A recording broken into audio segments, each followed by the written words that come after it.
What is going on, everybody? It's your boy Potential Unleashed. We're back with another video. This is Classroom of the Elite Volume 7 cut content. So everything that was left out of, I believe, it's episodes 10 through 12. Let's get into it. And if you guys enjoy regular Classroom Elite videos, I did cut content for volumes 5 and 6, and now this is 7. I also did light novel reviews, did reactions, stuff like that. They will be in the description below.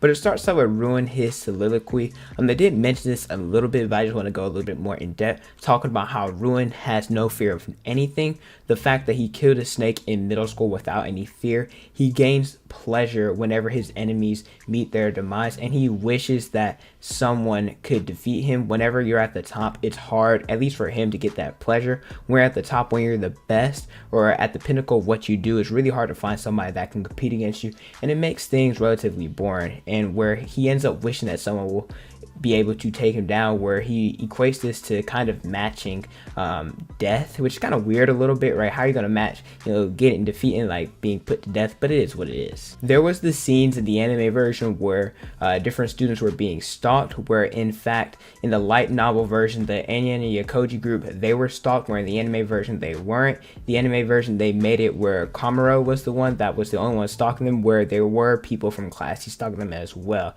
And so while they're out there meeting, Kyotaka, he ends up leaving and going to talk to Kamuro. When the anime version, they didn't interact at all. There was very little interaction with Saganaki. I'm kind of surprised. She is a very important figure in the light novel version. She's actually one of my favorite female characters in the series. But we end up finding out that Saganaki was the one to order Kamuro in order to keep an eye out on Kyotaka. And this is important because they, in the anime version, kind of spoilers, they ended up meeting, well, this is spoilers for my 7.5 video, kind of, but in the anime version, I believe at the end of book 5, that's when him and Saganaki made contact, where in the anime version, they made it to where the cliffhanger of season 2, they didn't meet until after the Ryuen situation. So I think this is important, which is why it kind of goes out of place, where he ends up saying, Kamuro, you can watch over me and report back to Tsunaki all you want, right? However, just let me, bid my piece, right? Let me do whatever I want to do.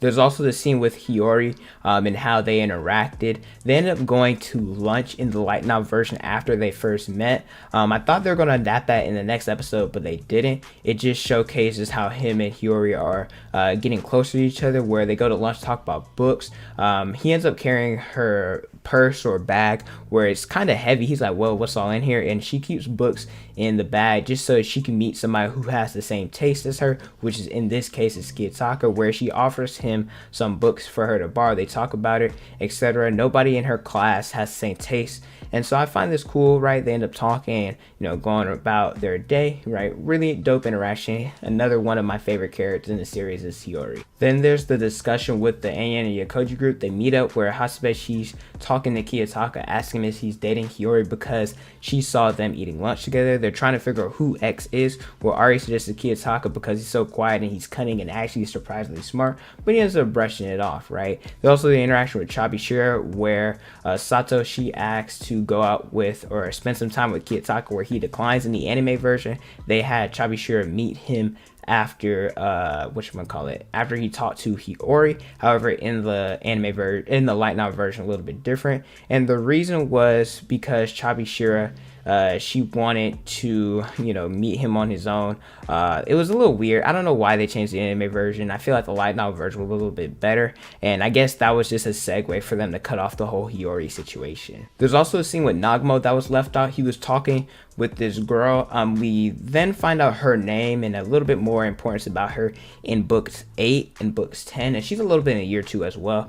But they're talking where she wants him to call her by her first name, or they're talking by their first name. It just showcases how close they are, where they talk about Malibu and Nagmo trying to defeat him, where their relationship between the two has changed, I guess, him and her, because of his obsession with Malibu, right? Kyotaka is overhearing this, and as she leaves, she ends up dropping her amulet, where Kyotaka picks it up, and then he ends up turning it to the staff or the lost and found or something like that. This is important for book 8. There's the whole scene with Malibu that was left out in regards to, remember the scene where Kyotaka was like, yo, join the student council, and he handed his phone to Haruka. This is where this comes from, where he goes to Kyotaka's dorm, warns him about Nagmo, said that Nagmo's going to change the school, where there's going to be more expulsions, where Nagmo, he he wants it to be, where all the talented students get to shine, where he wants talented students and allows talented students to join the student council, where Ichinose, she's now in the council, where in the past both Ichinose and Katsuragi were declined. However, like I said, Nagmo went around it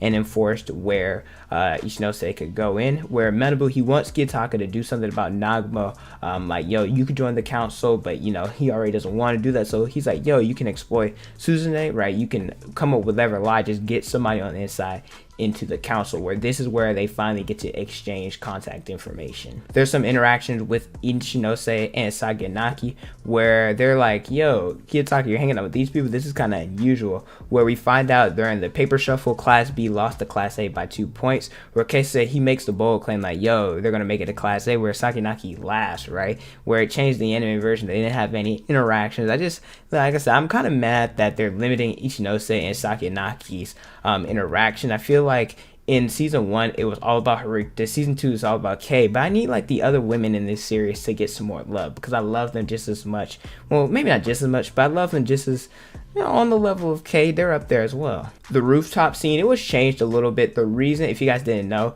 it was changed from a rooftop to a gym closet was so that they could do more of the choreography and, you know, more intense fights, which I'll talk about a little bit later, where I don't think it's really a big deal whether it was the rooftop or not. I do think the rooftop would have been better, more open, more environment. Like I said, they did have to cut costs in order to give us that dope fight scene. So, hey, I'm all for it. I will say the lighting, in my opinion, it was supposed to be dark and like mysterious, but at the same time, I feel like sometimes it was a little bit too dark, right? And like too much like lens flare, in my opinion. But like I said, that's just nitpicking. I will do a review for season 2 probably sometime next week, so you guys can stay tuned for that. But Karuzawa, she ended up being cold because of the gym closet, where in the anime version she was cold because of the water and they were outside, it being close to Christmas time. And also Ibuki was more involved in the light novel version, but in the anime version she pretty much just stayed back and waited for Kyotaka to join. And also they used water buckets instead of water bottles in the light novel version. Some side notes, while this was going on, it's announced that Class C, they end up going to, or Class D end up moving up Class C, and Sato also adds Kyotaka out, where he ends up declining. However, he said he would hang out with her during winter break, which in the anime version, episode 13, it makes it seem like, you know, they just started hanging out of nowhere. No, he told her that he would. In the light novel version, Kyotaka, he ended up, in the anime version, he talked about how he waited and delayed his arrival. In the light novel version, it shows that by him observing what's going on, seeing Ishizaki, you know, going up and down, getting more water, where he noticed Karuzawa, but he didn't say anything, right? He wanted to have her to the point where she was about to break so he could see how much she trusts him, where he asked Chabashira about private points, saying that there's pre-made prices for everything.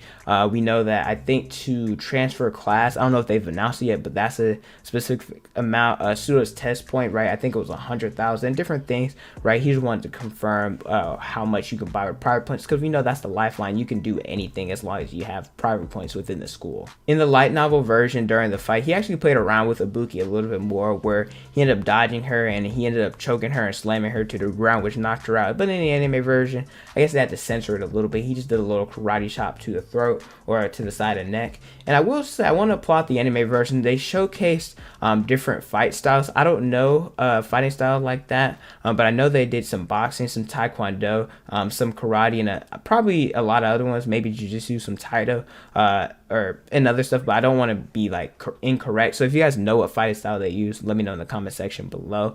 It also needs to be mentioned that because in the light novel version, he ended up taking a blow from Albert, like blocking it, and, you know, realizing, yo, this man's a powerhouse. He ended up using his full strength in order to knock Albert out, because he didn't want to play that wait and see approach to see how many hits it would take for him. And in the anime verse, they make it a little bit closer, like Ryuen, you know, he ends up you know, grabbing Kyotaka, grappling with him and stuff like that, just fleshing out the fight. I don't have a problem with it because Kyotaka showed that he could block it and he wasn't taking any damage.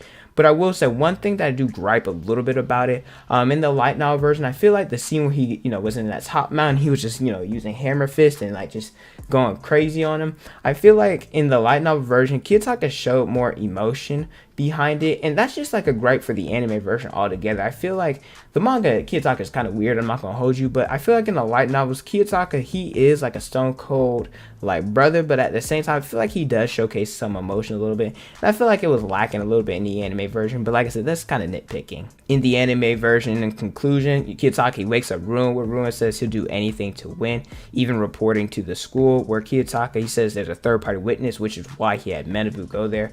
Where Ryuen, he talks about being expelled, where Kyotaka is like, nah, I'm not really interested in that type of stuff. And Ryuen, he ends up leaving the rooftop, where he states that Kyotaka is the only opponent to ever beat him, where this stuff was in episode 13, but I'm still going to talk about this a little bit. He ends up transferring his points to Ibuki, the points he got from Class A, and Ryuen, he tries to leave, where Class D was like, yo, they end up vandalizing the school, took part in it, so Ryuen couldn't use that as an escape route. And it's now known, well, at least except for everybody that was on the rooftop, that it said that Ishizaki was the one to dethrone Ryuen, and Ryuen is no longer the leader of Class, well, now they're in Class D.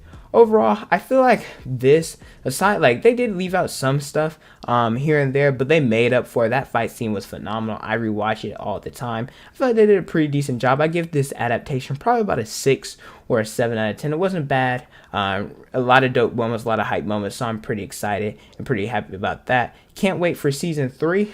Saying that, but I still have another content video. Still got some more content related to season 2 that I still want to do. Let me know how you guys feel about this adaptation, or this arc. I guess the 3 episodes regarding of volume 7 in the comment section below. But thank you guys so much for watching. Don't forget to like, comment, and subscribe. Also, the notifications so you guys never miss out on a new video from it. Instagram, Twitter, Snapchat, and TikTok is on the screen in the description below. Thank you guys so much for watching, and don't forget to unleash your potential.